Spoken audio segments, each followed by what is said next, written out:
Vous savez que par le monde, il existe de très nombreuses fontaines, des bonnes fontaines. On les appelle des bonnes fontaines parce que ce sont des fontaines magiques, des fontaines qui soignent, qui guérissent. Alors il y a toutes sortes de fontaines, puis il y a des fontaines qui guérissent rien du tout aussi. Il y a des fontaines qui vous rendent la jeunesse par exemple, ou alors il y a des fontaines qui font repousser les cheveux aussi. Si, ça existe. Enfin, il paraît.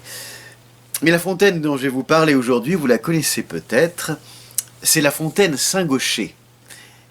Elle est à Fétia. On y accède très facilement par un petit chemin qui longe un pré, et la fontaine, elle se trouve dans ce pré. Elle est signalée sur le bord du chemin par une croix en fer qui est plantée dans une pierre. Alors l'histoire débute il y a longtemps, à Fétia, dans une ferme. Et dans cette ferme habite Gédéon.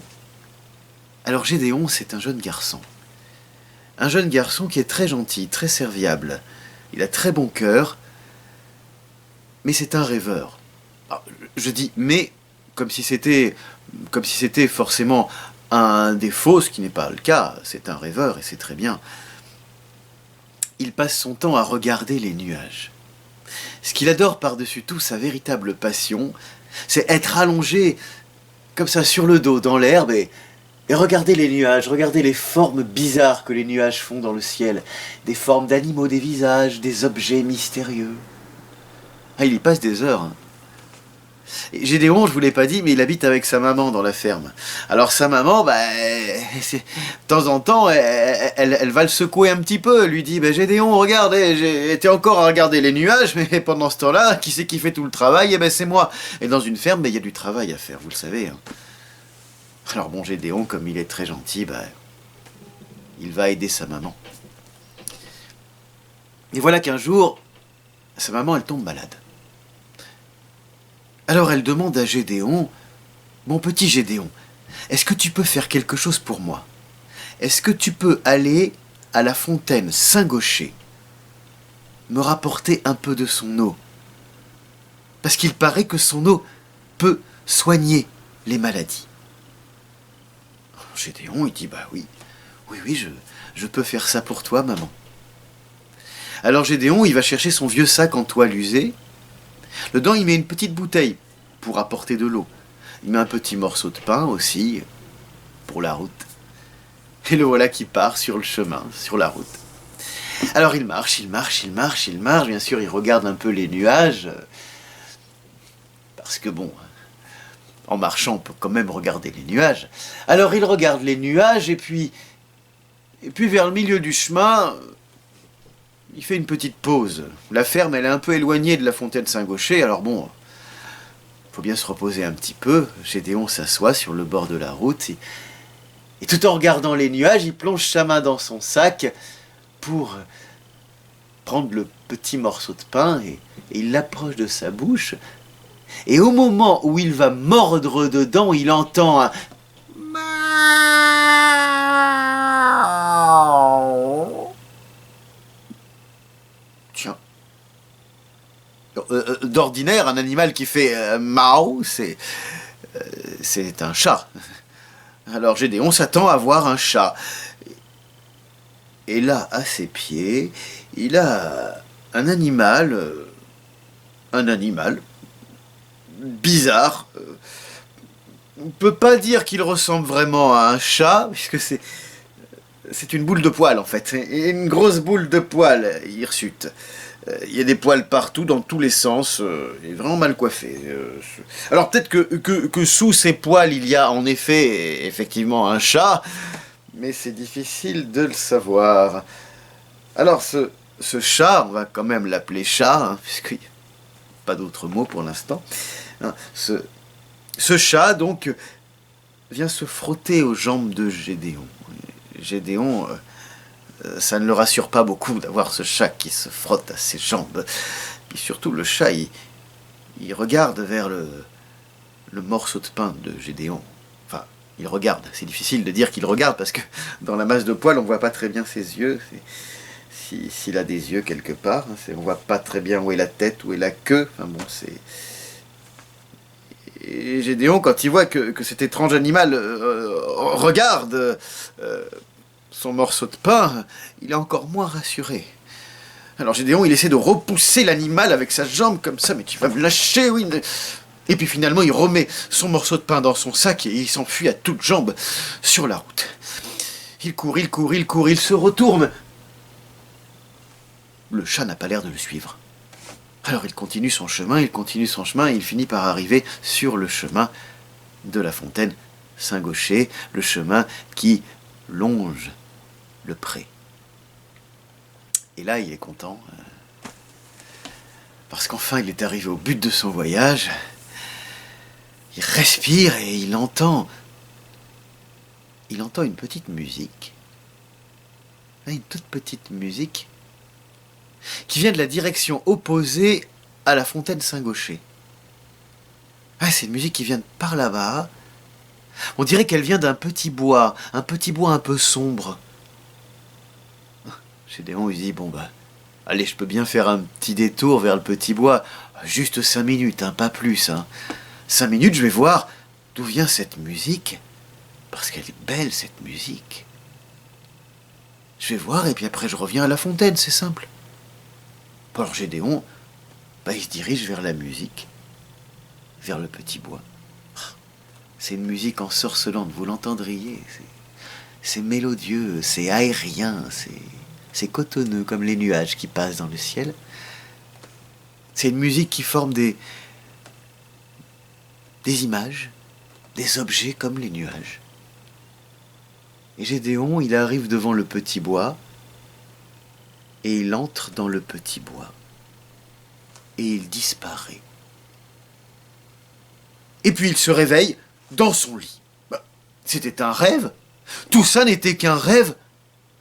Alors Gédéon met le pied par terre, et il essaie de se remémorer ce qui s'est passé. Il se rappelle qu'il était parti sur le chemin, il se rappelle qu'il s'est arrêté un petit peu pour manger son pain, qu'il a rencontré un étrange animal, et après c'est tout, il se rappelle plus de rien. Alors il sort de sa chambre, et là il tombe nez à nez avec sa maman. Et sa maman lui dit, mais qu'est-ce que tu fais ici, Gédéon? Enfin, Gédéon, je t'avais demandé de partir me ramener de l'eau de la fontaine Saint-Gaucher. Mais on ne peut rien te demander, Gédéon. Et toi, tu étais dans ta chambre en train de dormir. Mais maman, lui répond Gédéon, maman, mais je t'assure, j'étais parti à la fontaine Saint-Gaucher. J'ai marché, j'ai rencontré un étrange animal, une sorte de chat, et après, je me souviens plus de rien. Mais enfin, Gédéon, lui dit sa maman, mais tu as de l'imagination, tu as trop regardé les nuages, Gédéon. Maman, écoute-moi, maman, je te promets, je repars sur le champ pour la fontaine Saint-Gaucher. Et voilà Gédéon qui reprend son vieux sac en toile usée avec sa petite bouteille dedans, et il y met un morceau de pain. Et il repart sur la route, il marche un peu plus vite que la première fois, mais il regarde quand même un petit peu les nuages. On peut regarder les nuages en marchant vite aussi, faut juste faire attention à ce qu'il y a devant, pour pas se cogner contre un arbre, un poteau ou tomber dans un trou. Et il marche, et puis au bout d'un petit moment, il a besoin de faire une petite pause, alors il s'arrête sur le bord du chemin, il s'assoit. Il plonge sa main dans son sac, il en sort le petit morceau de pain, il l'approche de sa bouche, et au moment où il va mordre dedans, il entend...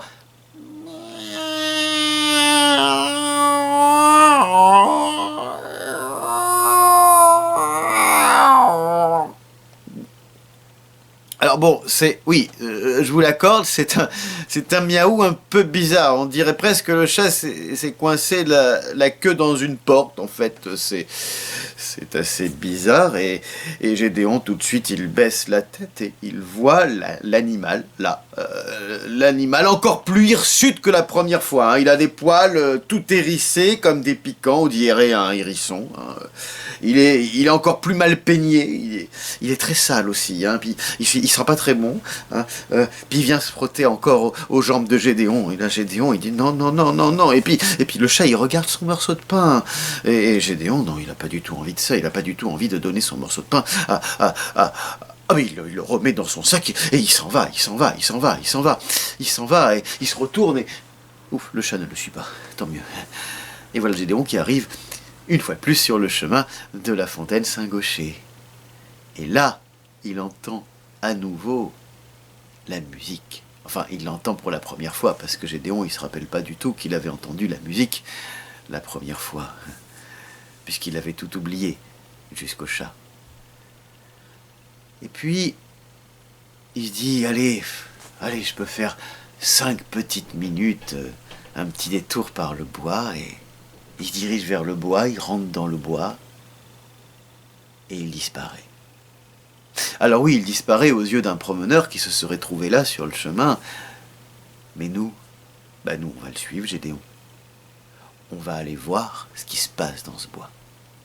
Alors voilà, on rentre dans le bois. Faites attention, il y a des ronces par terre. Hein. Alors, on rentre dans le bois. Voilà. Ah oui, il y a Gédéon qui est juste devant, qui avance, il avance. Et on entend la musique. Plus on avance et plus elle est forte. Et plus elle est ensorcelante, entraînante. Elle donne envie de danser, cette musique, vous trouvez pas? Oh, regardez, là-bas, il y a des petits points lumineux qui dansent. Et Gédéon s'avance vers ces petits points lumineux. Et plus on s'avance, et plus on se rend compte que ces petits points lumineux, ce sont des petits personnages, ce sont des petits lutins qui dansent. Puis c'est rigolo, Gédéon, à mesure qu'il s'avance vers ces petits lutins, il devient tout petit, comme tout petit, tout rikiki. Puis ces petits lutins, mais oui, ce sont eux qui jouent de la musique. Ils jouent sur des tout petits instruments, des instruments minuscules. Ils sont bizarres, ces instruments. Ah ouais, ils sont vraiment bizarres.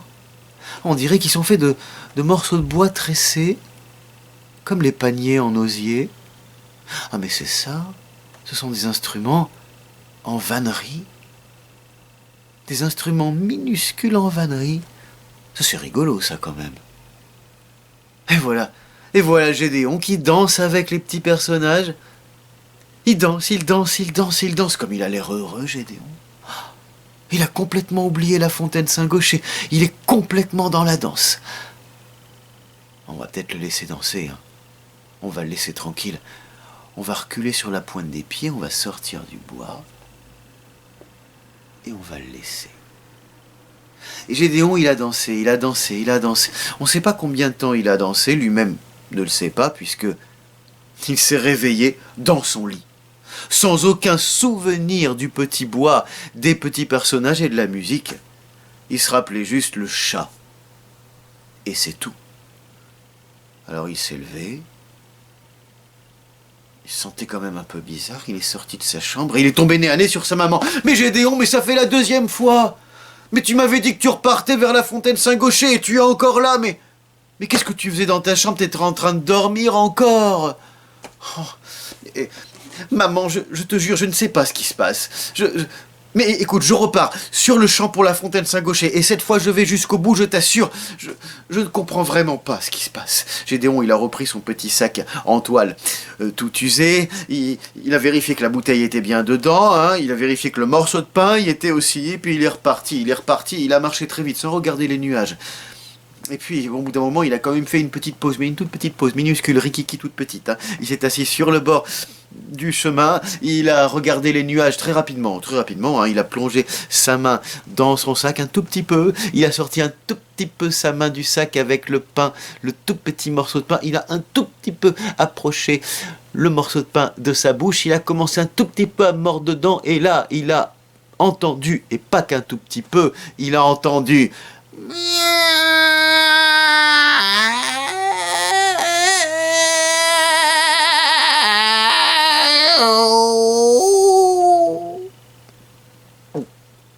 Et là, à ses pieds, il y avait l'animal, la bête, le tas de poils, oui, enfin bon, c'était des poils raides comme de la paille, et secs, et l'animal, enfin le chat, s'est approché de Gédéon, il s'est frotté à ses jambes, il a regardé son morceau de pain, et là, Gédéon, il s'est rappelé que ça faisait la 3e fois qu'il voyait le chat, puis que ça se passait pas toujours très bien ensuite, donc il s'est dit bah, peut-être que si je lui donne mon morceau de pain, il va me laisser tranquille. Alors Gédéon, il a donné son morceau de pain au chat. Et le chat l'a mangé.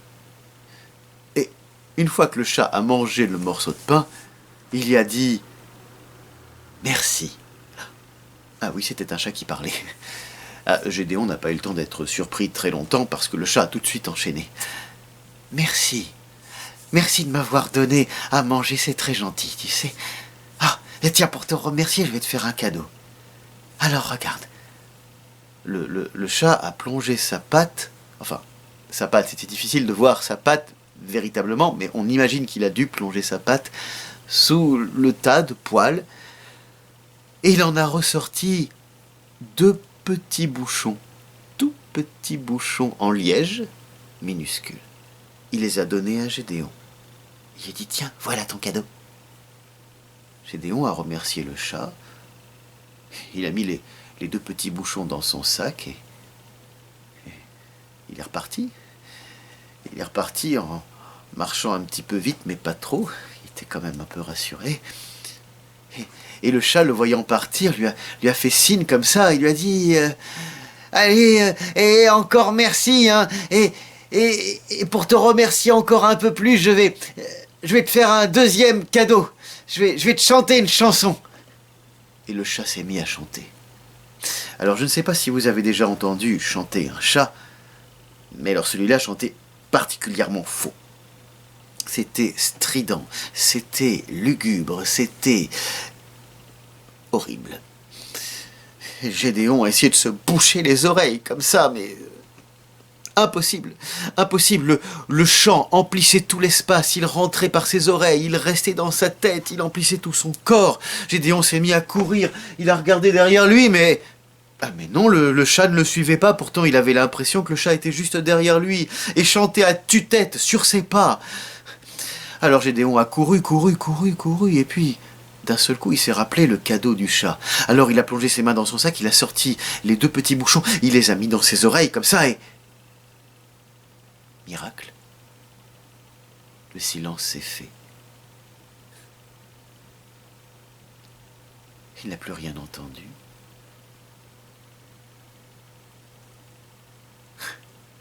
Alors il est arrivé sur le chemin de la fontaine Saint-Gaucher. Et bien sûr, comme il avait les bouchons dans les oreilles, il n'a pas entendu la petite musique. Il est allé directement à la fontaine, il a pris un petit peu d'eau, et il est rentré chez lui. Et en arrivant chez lui, il a retrouvé sa maman. Et sa maman l'a accueilli à bras ouverts. C'est bizarre, s'est dit Gédéon. Maman, elle bouge les lèvres, mais il n'y a aucun son qui sort. Elle a perdu la voix aussi. Et c'est bizarre parce que la maman de Gédéon se disait « Mais c'est bizarre, mais qu'est-ce qu'il a, mon Gédéon ? Il parle très fort. » Parce que Gédéon se mettait à parler très fort. « Eh ben maman, qu'est-ce que tu as ? Qu'est-ce qui t'arrive ?» D'un seul coup, Gédéon a compris. Il a enlevé les bouchons dans ses oreilles et là, sa maman s'est mise à sortir des sons et lui s'est mis à parler normalement. Ils sont tombés dans les bras l'un de l'autre. Alors la maman de Gédéon a guéri très vite. Alors on ne sait pas si sa guérison est due à l'eau de la fontaine Saint-Gaucher. Peut-être, peut-être pas. Mais elle a guéri. Et Gédéon, il est revenu s'allonger dans l'herbe et regarder les nuages. Et puis voilà qu'à un moment, il avait son sac comme ça, de toile à côté de lui. Il a senti quelque chose qui glissait de son sac. Puis il a vu que dans son sac de toile, il y avait un tout petit trou. Tout petit. Ouais, c'était de la toile vraiment très usée. Alors il a cherché dans l'herbe, il a trouvé un petit objet tout petit qui était tombé de son sac. Il a regardé. C'était un petit violon, un tout petit violon en bois tressé, un petit violon en vannerie.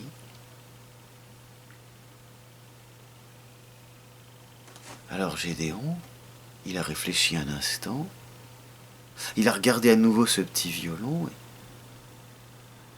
Et puis il est allé dans la forêt chercher du bois. Et il est revenu s'enfermer dans la grange. Il est resté dans la grange longtemps, longtemps. Et puis quand il est ressorti de la grange, il avait à son bras non plus son vieux sac en toile, tout usé, mais il avait un panier en osier. Et c'est ainsi que Gédéon est devenu vannier. Et voilà, l'histoire est terminée. Et merci à vous. À bientôt.